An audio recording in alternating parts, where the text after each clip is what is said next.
Good afternoon, everyone. What can we as a species agree on?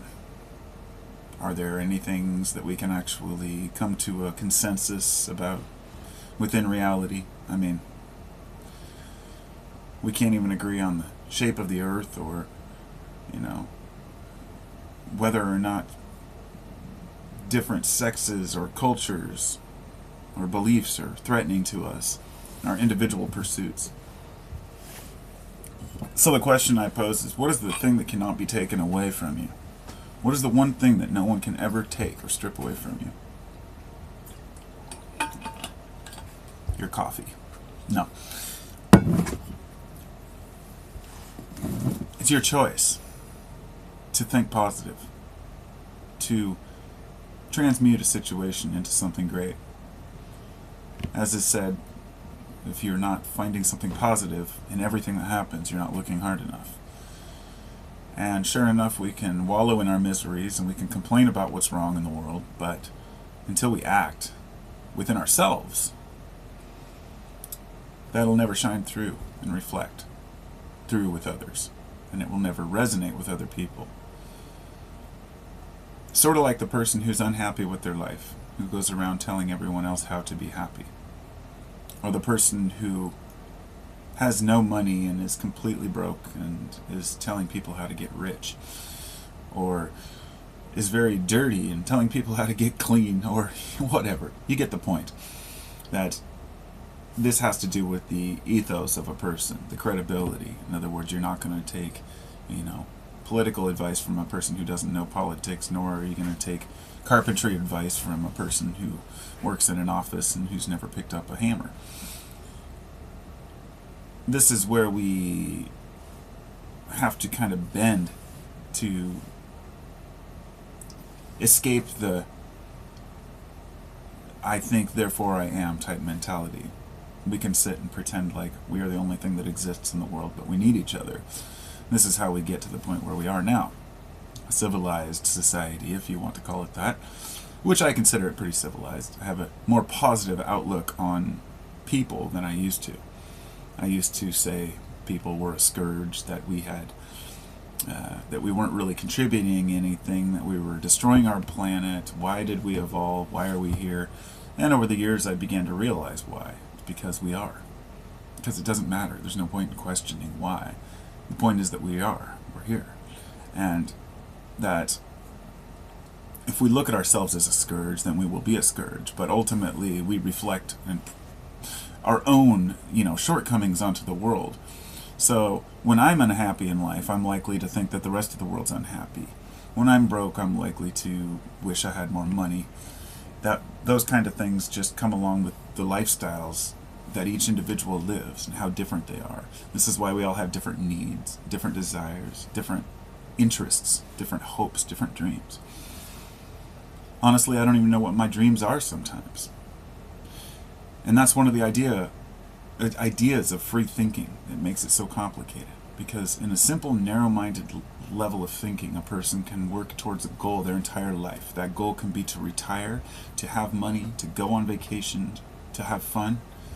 They can live the materialist lifestyle and more or less probably live happily for their entire life.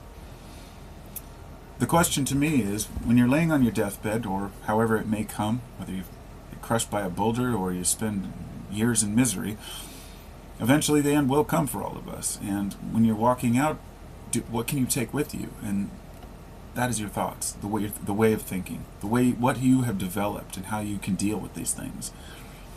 And whether or not we really take it anywhere doesn't matter, because we're contributing it to the ether, to the whole, the collective consciousness, if you will.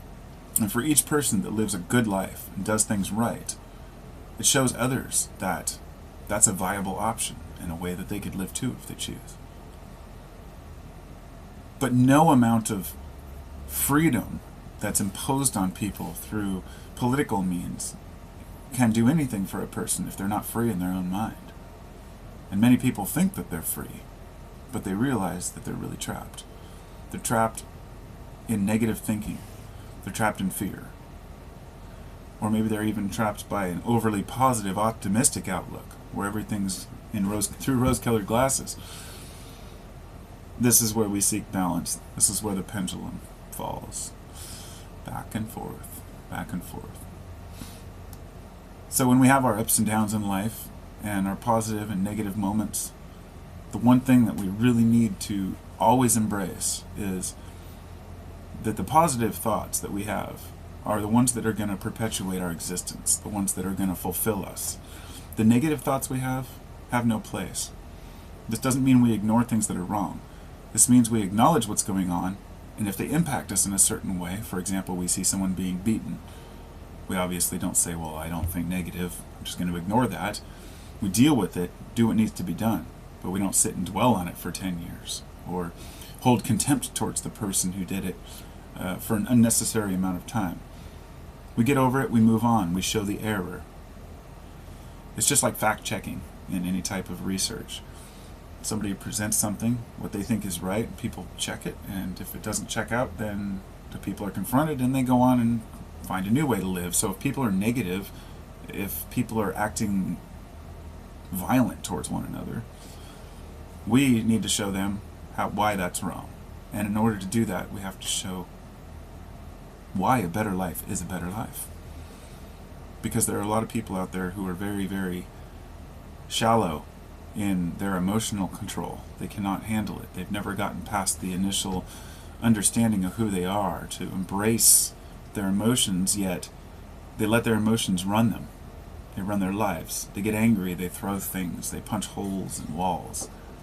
So we each have a level of that we're willing to accept in people, a level of tolerance, a level of anger, a level of rolling your eyes, and the people that truly want to be around, that I like to be around, are the people who have something to contribute positive, who don't dwell on the negative or fear or worry. And the media perpetuates this fear. What do? You just gotta think. I guess. Talk to you all later.